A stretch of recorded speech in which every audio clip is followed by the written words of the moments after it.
Hello and welcome to another episode of Stanning Stanley Tucci. I'm Hannah. And I'm Stan. No, I'm David. We're talking about the Stanley Tucci in his early television appearances. Uh, Yeah, we wanted to kind of group some of these together, so we're not just doing one credit per week. yeah, But we're talking about a lot of his one-off appearances in the late '80s. All of his one-off appearances of the '80s on television. yes. It's interesting because I feel like the past 2 weeks we kind of got some meaty Tucci roles. Like he had a lot to do on Miami Vice, and then last week he had a lot to do in Monkey Shines. But we're back to more of like bit parts with these Yeah. three episodes that we're gonna cover. And all and also a lot of criminals, Yes, criminals and cops. Those are like what Italians can be in the late '80s. that's it. That's all they're allowed. Very limiting. But you want to jump right in with Crime Story, Yeah. Do you want to talk about just like what the show is? yeah. Yeah, Crime Story. It ran for 2 seasons. It's just a story about this Chicago guy, this federal agent who's tracking this one mobster, Ray Luca. And he's tracking him all over the country. It's a game of cat and mouse. And they end up Mm. in Las Vegas for this episode. So it's called The Battle of Las Vegas, season one, episode 17. And I'm doing an exaggerated Chicago accent, but it's not even that exaggerated compared to the legend Dennis Farina. He breathes Chicago. He is the essential Chicago cop Yeah. actor. And you're He allowed to sounds say all like this because you lived in Chicago. well, I don't. No one in Chicago actually talks like this. So where does he get his accent from? I don't know. Just from the past. He sounds like JJ Bittenbinder from the John Mulaney Yeah. bit where he's It's talking about an it's old how Chicago cop who it's came and how talked to him about street smarts. yeah, it's how our parents' generation spoke in Chicago. In Chicago. Or their parents spoke in Chicago. Right. So he's Lieutenant Torello, and he's chasing down Ray Luca in Vegas. And there's some union rabble rousing going on, huh? You want to talk about the unions? Yeah, so Labor? this one is just it's very like the mobs coming in to infect the union, and so the union has got to fight against the mob, but also one of the leaders is corrupt. But then the feds are there to save them Right. because To you know how make it much to make the union what it was meant to be, right because it's this kind of '80s style of leftism, which is occurring under strict neoliberalism and Reaganism, where it's right very uncouth to support unions at all because they're seen as these like greedy, corrupt organizations. But this is sort right of but appealing to the aspirational values of unions. yeah, well, and also it's interesting because it seems like the show is sort of set in like the 60s, like it's set No, like it's set in it's present not day. it's set in really It's supposed to be what's happening right now. They just all look insane because it's very cheesy television. and it's Vegas. I don't know. And Like it's literally Vegas. it looked like it was the 60s. Maybe The I'm wrong. haircut. Do you want to check real quick? Yeah. It is set in the 60s. Okay, I'm Yeah. wrong. It's definitely set in the 60s. I just thought that they were being silly. Oh my but God. It that's was what makes it so very perfect that it's clearly. Dennis Farina because he Yeah. acts like a '60s cop Yeah. No, in he a lot of nails it. ways. So this episode has very little Tooch in it. Right, Um, almost none. And this is, I yeah. think, technically his first TV appearance. What? Uh, or maybe it Really? was the first one he filmed or something. But yeah, it ends up kind of coming out, I think, slightly before his Miami Vice appearance. All right, that makes a little bit more sense. Because he sort of plays just like this generic mobster type, you know? Oh, not just a mobster, a bomber. Yeah. He's one of the bomb dropper guys. Yeah. But then So he gets he's caught. coming in to sort of pretend like he's working for the union, and he's a rabble rouser terrorist guy who's gonna try and blow up one of the casinos Yeah. while they're going on strike in there.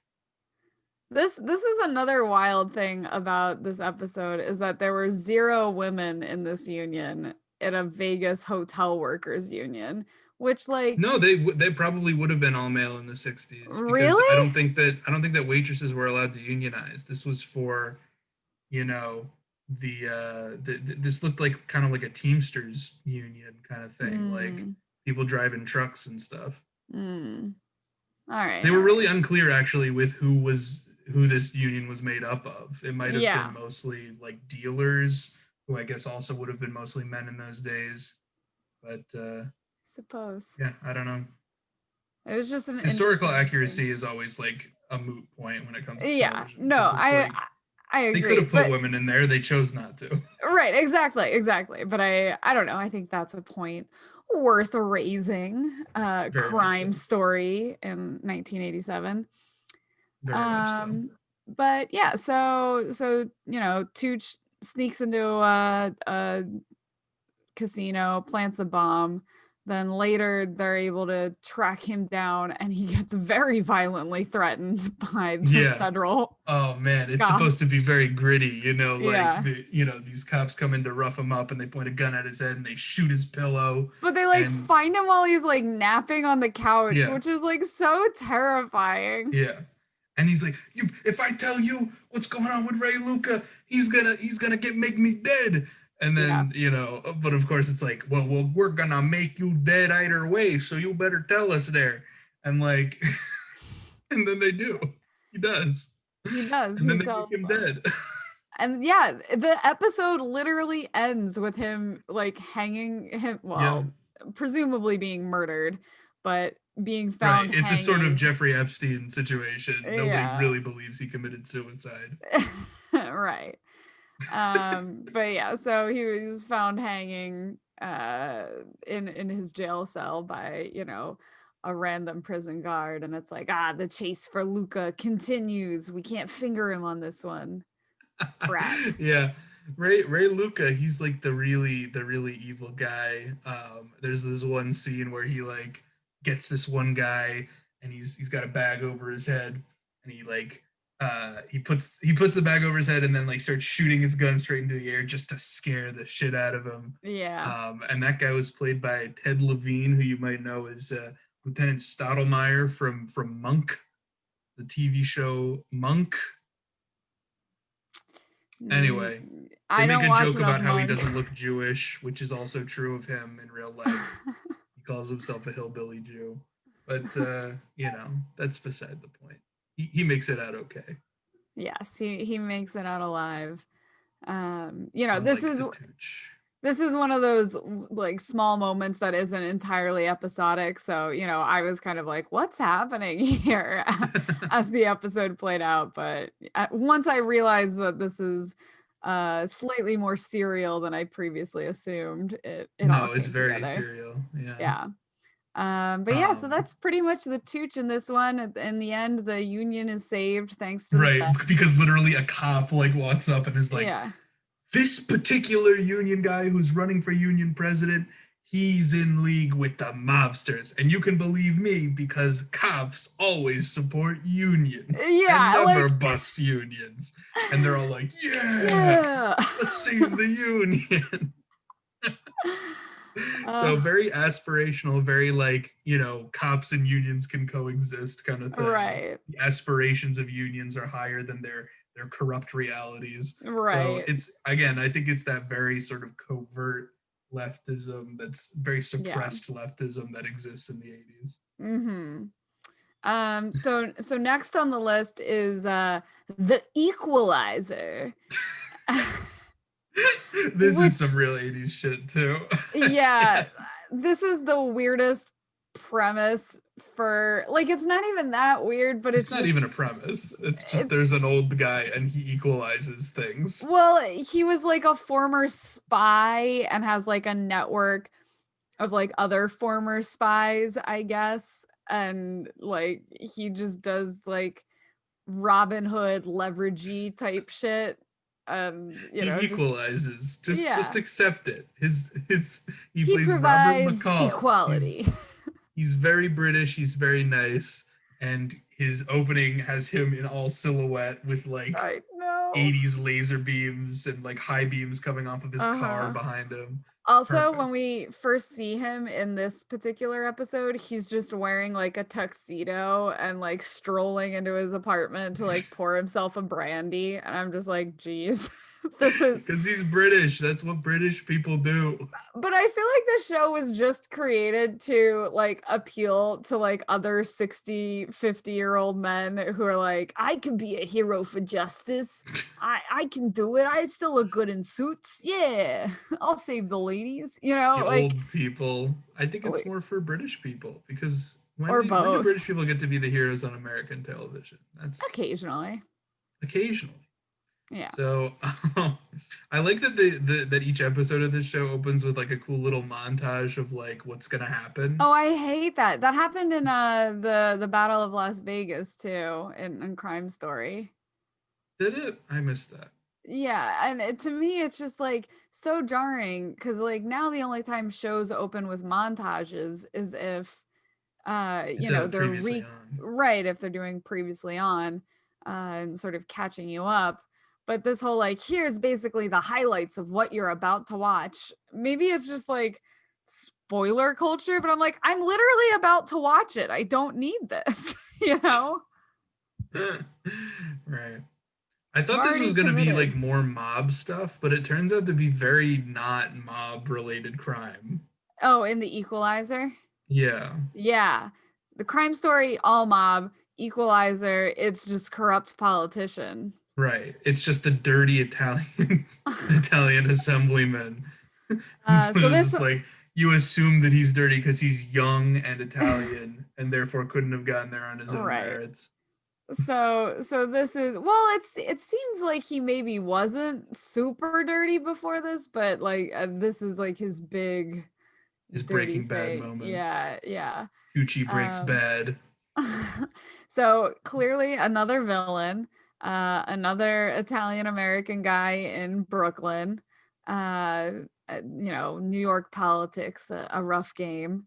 Um and so he is trying to blackmail a senator into retiring so that he can run in his position with the former senator's support. Right. However, his secretary finds out what he's doing and Right. I don't try know if she knows catches him. immediately what's going on because I literally don't know immediately what's going on.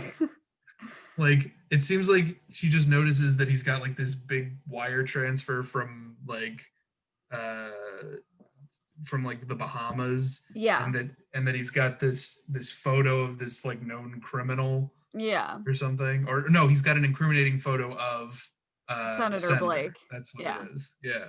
And so she goes to like make photocopies of it. And yeah. then it's like, oops, you got caught by the Tooch. The Tooch is too smooth for you. Yeah. And then there's some really terrifying shit where a guy breaks into her apartment and like drugs her and frames her as like a drug addict so she gets committed. Which this whole scene was like a lot to watch. Not a huge fan of that. No, Glasses McBaldy going after her. Yeah. This like hired gun who also works at a mental hospital who just Or this is I just what he does. I think he like infiltrated the mental I don't think he hospital. does because nobody acts like he's not supposed to be there, do they? No, but it's like, no hire date on his paperwork is a comment that the Equalizer Um, says at one point. Apparently I'm Um, having trouble following this very simple plot, but like I don't know, it's just you're just kind of entranced by the kitsch of it, the 80s yeah, kitsch. yeah. So basically the Equalizer has to get himself committed, Right. uh, But why though? Why can't he just go and and like visit say her. that he's her Well, father or something? because then they would know that a visitor came to see her, because Stanley Tucci asked, like, did Right. a British guy come to see her? And, the guy on the inside is like, no, no, no visitors. Can I just kill her already? Enough of this So framing weird. her. It's very strange. Um, so he has to go to this psychologist to get himself committed, and then I guess later he also has a former partner who also gets herself committed. Talks to Dr. Wolf, I believe. And the whole time I was watching him, I was like, this guy seems so familiar. I swear I know him from something. But then I was just like very concerned that I was just being racist. And he was just like reminding me of another Black person. But no, turns out that it is Wendell Edward Pierce. And you might know him from one of his most famous roles as Bunk on Detective Bunk on The Wire. He plays Jimmy McNulty's trusted partner and sort of best friend. Is very drunk a lot and Is does a he a, little bit is of he a everything. whomst we also, Hannah? Is he another Yeah, Stan? he is my whomst we also. I love because he'll just pop up in like random things and bit parts, post The Wire. Like he's definitely had some He was leading in roles. Selma, right? He He was in was in. Selma. He was in Treme, which was David Simon's follow-up to The Wire, which was less popular, but it was about New Orleans. And yeah, like he's Definitely just a great. regular on Ray Donovan. If you are my dad listening to this right now, um, Shout out to Uncle Mitch. Yeah, no, or he he's played William Bradford on Numb Threeers, otherwise known as Numbers, from oh, like he was 2008. in Numbers. Jeez. Oh, love Numbers too. What a weird, great show. Yeah, no, he's done quite a lot in his time on the screen. Yeah, was this Um, one of his first roles he plays a lot in of the cops and Equalizer? stuff. Yeah, he plays a lot of cops. Like he's in The Horrible cops. Bosses as a detective. Um, oh my God, he's in Twilight Breaking Dawn Part 2. Didn't know that one. Is he a cop in that too? I don't know. It says Jay Jenks, which to me seems like probably a cop. Sounds like a cop to me. Yeah. If I ever saw one. Yeah, but this was like his like fourth role like ever in the Yeah. Equalizer as Dr. Wolf. And he was only ever in one other episode of the Equalizer. Wait, So really? so like they play it like he's like this guy that he knows from his old days as a spy, but he's Right. only in And two episodes. that's kind of crazy to me because the way that he is framed in this one episode, which is all we have for context, it Right. really seems like he is a recurring important character, That's what I thought, but then I checked and he's only in He's this too. episode and then one later episode. This is his introduction, Dr. Wow. Wolf. Wow, wow, wow. Yeah, well, hats off to Wendell Wendell Pierce, Pierce. this week's Whomst We Also. Um yeah, I'm really confused in this episode by every plot point. So Yeah, I'm just gonna like lay out that I'm still confused about why doesn't Glasses McBaldy just kill Cindy like immediately because that'll and be then make it look like suicide? suspicious. It But would be isn't it more suspicious. suspicious that she's like ranting and raving about someone trying to kill her and then she commits suicide? I mean, that's what paranoid people on drugs do, David. It's the 80s. Like, Drugs why didn't he are a just huge kill her problem. at the very beginning, like to start? Well, because that's even more suspicious. How is that more suspicious? She just kills herself out of nowhere. Like, what's going But she, on there? was a drug addict out of nowhere. It's I whatever. know it's You can all plant very whatever. dumb. Well, But okay, yes. but So basically, the Equalizer figures out that Stanley Tucci is a corrupt politician who's going to blackmail another person, and the secretary, who's at this point been committed, tells him this while in the asylum. And then he just gets released after like a day with because they like, look him up and they find out that he actually was a spy, no, they don't. He just right? like, the Dr. Wolf contacts them and is like, oh, actually, like, I'll just pick him up. He's fine. Like, doesn't make any sense. And then Um, they're like hacking computers in Tucci's office to like yeah, print out a bunch of papers saying resign, and hacking the computers to flash the word or to resign on resign. Yeah, them. they just do like psychological torture to like freak him out enough so that he orders a hit on the woman, and then like Right. that's supposed to be proof that like someone actually is trying to kill her or something. Right. They got a recording of it from Fat Glasses Bald Man, not to be Yeah. confused with Glasses McBaldy, who is a different bald guy with glasses. Yeah. But we also have that amazing fencing scene. Which scene is this? The scene where Stanley Tucci fences with the senator, and Oh, they're like yeah. fencing for his job. And But it's Stanley only Tucci after keeps that that he starts losing. blackmailing him by saying that he like killed someone. It was like a vehicular manslaughter thing or something, Well, but he was never charged.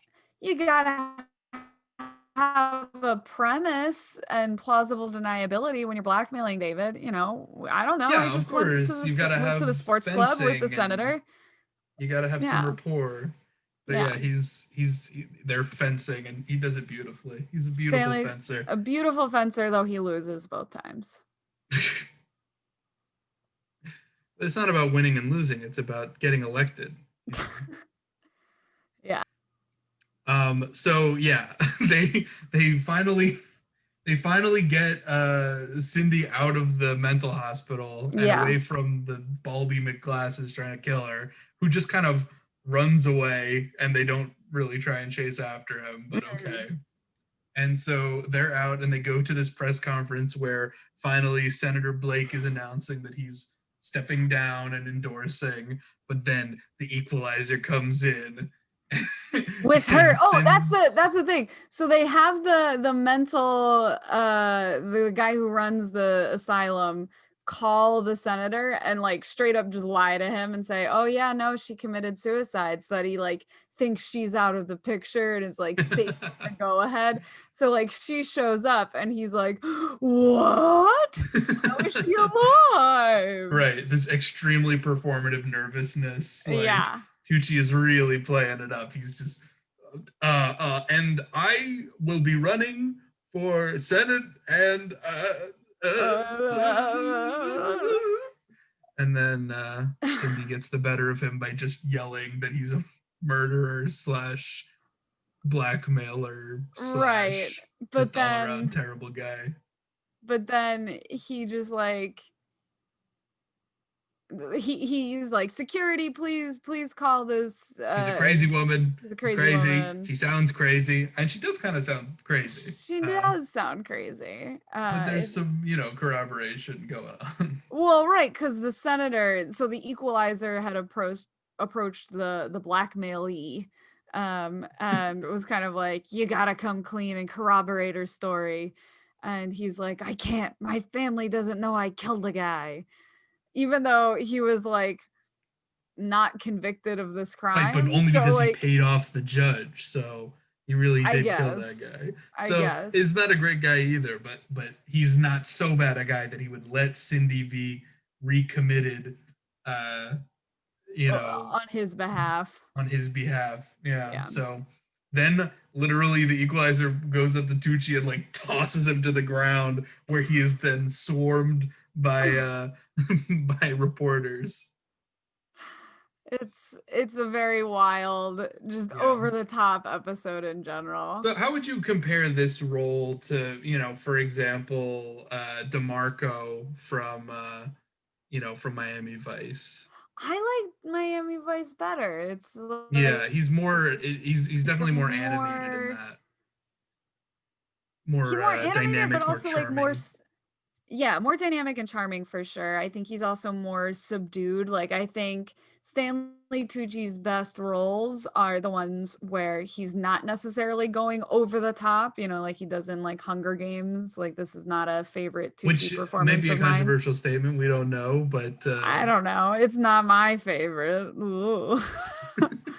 Um, we're more refined Tucci tastes. We yeah. like it when he's more subtle, Ooh, like a fine Bordeaux, more so right. Or than a some white wine spritzer. The what more or unrefined palate. what What was his favorite smell? Is it fresh basil or fresh Fresh garlic? basil and sautéed onions. Yes, Do you want to do exactly. the Tucci fun fact now Yeah, yeah. I just while want to we're on say the subject? just say real fast that, Tucci is like the perfect sautéed onions and fresh basil to like any show's main course. Right, you would Like never just eat sautéed onions and fresh I basil. mean you could, it would be delicious, but you would kind of want a little bit something more. And I feel Some like meat, some beef. yeah. So, I don't know though, but yeah, well, what is our fun fact for this week if it's not All right. his favorite What the smell? Tucci fun fact is Tucci's item that he always travels with. Ooh, He never travels without his electric razor to shave his head. classic, makes sense. He's all about that grooming. He could never be stubbly, on his top beard, as we call Yeah. it. His top of head beard. Yeah. Well, and I also love that he's like, I can't ever use the on-set razor. I can't let anyone touch me up. It's just I have to shave my own Yes, head. I'm an expert that's at what he it. does. Now, I think that his performance in The Equalizer is like him doing kind of a bad Robert De Niro impression. Did you get that at all? Yeah. He's very like, yeah, I can do this, I can do that. I'm very, very calm, very this, but also very Like over also the top, the really thick accent is back, especially very compared thick, to his character in Monkey very thick, Shines. very De Niro, Yeah. very, Yeah. very coming in. I could do that. I could do that too. And speaking of thick accents, I think it's time to talk about the street, David. All right. So this is not actually a one off. This is a whole series of syndicated cop shows shot on video with only four actors in the whole show. It's The Street. It was filmed in Newark, of all places. Newark, New Jersey. Oh, Uh, you know, where I the love where the it. Cory Bookers live. And it was this long running show. It aired 5 nights a week in syndication, 20-minute episodes, just about cops, not like being cops, but just like living their lives.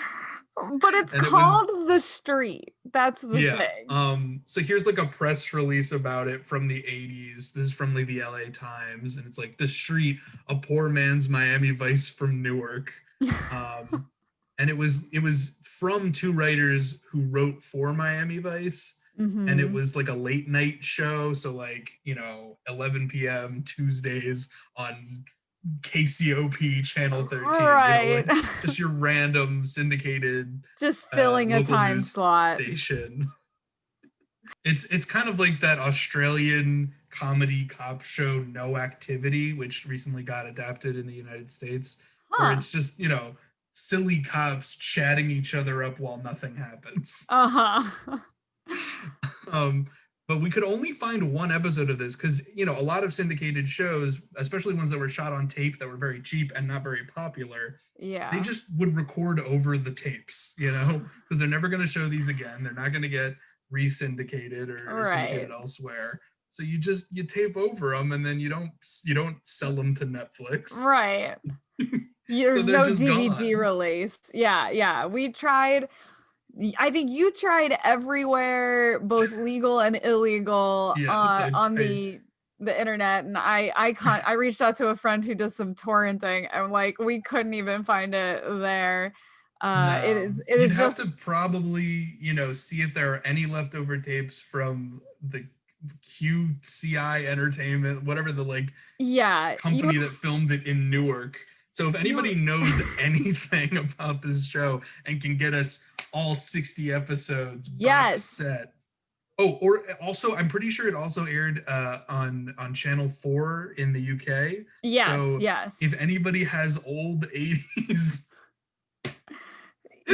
recordings. VHS tapes Yeah. of The Street, let We'd us be know. fascinated. We would love to sprinkle them in throughout the rest of our Right. Tucci Or if Tucci somehow if anthology. Stanley Tucci gets word of this and maybe he has some old copies of Maybe something. send it to us. But also, after watching this particular episode, which is called They Drink Human Milk, ooh, I don't necessarily want to see more of this show. Well, okay, no, okay. I think you might be saying that you're not a real Tucci stan then, because I think we're What? contractually obligated to love everything that he does, that he puts his heart and soul into. And I But think his that's the heart and soul is in thing. this show. I I I mean, will I muddle through will it for the Tucci. yeah. I will muddle through I will muddle through it for the Tooch on his behalf. I will do him that favor. But I have to say the accent in this is like worse than the Miami Vice mobster. It is worse than Oh, it was. it's so Newark. It's you take the, New Jersey Transit into Newark every day and you commute, but hey, And I'm a it's cap. home. It And like you're a I cop and Cory Booker and other Newark things. it's just it's a Corruption, lot. Tony Soprano, It's Newark. really clearly you got your Italian cop and your Polish cop, and they're Yeah. just hanging out in their buddies. And so this particular episode is Tucci's wife is pregnant. So they're putting in like a linoleum floor in his basement while the wives are upstairs, like chatting about the horrors of pregnancy. And it's a very strange episode. There's just random cuts between the two of them, like long Shot on one extended. video camera for like, Yeah. a couple $1,000 an episode, like Yeah. very, very cheap. And they're just in their house, natural lighting, very dark. And it's like gritty. I don't know. It's like you say it's bad, Hannah, but it's on that fine line to me between bad and art. It's like Well, here's this why is I think real. This is not corporate television. This is like a passion project where it's just these two like dummies, these two like poorly educated Newark cops just uh-huh. talking about their masculine insecurities about being new fathers. Like there's something kind of like cinema verite about that. I don't know. I don't Like know. It's good. I didn't love it because it felt like so many bad one act plays that I've seen in my life. It's very theater. That's what it reminds me of Yeah. so much is like, yeah, amateur theater kind of thing, which is Right. very Tucci's, style. The Yeah. subtleties of the performance. Hmm. I don't know. Like clearly I feel like they were like they wanted it to be this naturalistic kind of feel because there's no music and like zero Right. scoring Well, throughout the there's also entire no budget, thing. so that's part of it. They don't even use like public domain generic kind of Well, like they do have things, that theme song that They goes have like doo this bop dee bop doo doo doo doo bop doo bop this dee bop doo doo. like drama Seinfeld. It was very strange. Yeah, but I don't know. There's a lot of like fun like lines in here, like some very New Jersey lines. Yeah, There's what are one where your they're favorite talking about the lines? halftime at the Giants Redskins game. That's when he got me pregnant. I Yeah. thought he was Brent Musburger. Uh, And then there's a joke that he makes like, Catholic girls they go crazy when they're pregnant, pregnant. because they're thinking can't get any more More pregnant. pregnant. I just love the whole discussion about having sex with your wife while she's pregnant and Stanley Tucci being like, I don't want to come on my baby. And the other guy's like, some guys are really into that. They find women extra attractive when they're pregnant. And I'm like, are we just really talking about pregnancy fetishes like on this 20-minute like What do you think I don't even Italian know. cops talk about when they're not busting heads? I guess pregnancy fetishes, but like do I There's a need to watch this? Like it's just so bizarre. I don't. It's just like you don't make TV about the real being a cop things. The real Yeah, being a cop because things are it's like being a dumb guy boring. and being like completely uninformed about things and not bothering to educate yourself. Just So like all the other cop shows like Miami Vice are like glorifying the police state, and yeah. over here there's the street giving us the real skinny on how all cops are just completely uninformed about female anatomy and parenthood, and they're just Ugh. like, don't let me into that gross delivery room. It's gross. I'm gonna Well, get it's goo on me. it's interesting because the one cop is like, "No, man, you want to be in there." But then later in the episode, he's like, "Oh yeah, and you can give her the little like husband stitch. The doctor will sew it back up, nice and tight." And it's like, bro, like what is You ever happening? hear about an episiotomy? It's just Like what are you talking about? I watched this with someone else and I had to explain to them what both an episiotomy was and the husband stitch, and they were like, "I'm never sleeping again. This is terrifying." Oh god. But If like you it's not like the wife characters are any like less cringe, you Oh know. no, they're They're clearly very written cringe. by these male Miami Vice writers, Oh and yeah. they're like, Well, because the one woman doesn't do anything encouraging about the pregnancy. She's just like, here's all the horror shit I wish everyone else told me. It's gonna hurt, and I never stop worrying now that like my son is born. And this is just life now, but it's fine. You'll go through it. It'll be good. Like, right, but then there's just more bizarre lines, like just, yeah. oh, I read that there was a two-headed baby in South America. You think they gave it one name or two? Oh, and they say breastfeeding, that's like nothing else. Well, unless you dated Tony Renetti in high Oh my school. God. Yeah. Because Ugh, he and then loves also like my husband is so jealous when I breastfeed our son, and it's like, ugh. written by men, written by men. But the task that they're trying to accomplish while they're doing this is they're installing a freaking linoleum floor in their basement, and And they're it's so making all these jokes boring. about measure twice, cut once. Oh What my are you, a God, but nun? so much of the episode is just devoted to the actual process of like reading directions on like the wet cement for like how to The like, cock, yeah. yeah, And they're to like, making jokes like, "What is it? A controlled substance? Am I gonna have to yeah, bust you up and send yeah, you to the clink for the cock? because it's a bunch of white powder. Get it? It's too What are much. you, a linoleumologist?" Yeah, so this one is wild. I can't imagine what the other like 60 episodes of this show are like. I'd imagine that it's a lot of like, scripted versions of the show Cops, I guess. like just one camera just following these cops around as they go around and just arrest like one guy or sit on watch in front of a convenience store or do Right. stuff like that. And But just shoot the shit. yeah, and just shoot the shit. But we'll never know because it's all gone. It's all It's lost all media. gone. All we have And left is they drink they human drink milk, human milk. which is the most horror-esque Well, it's a title. joke.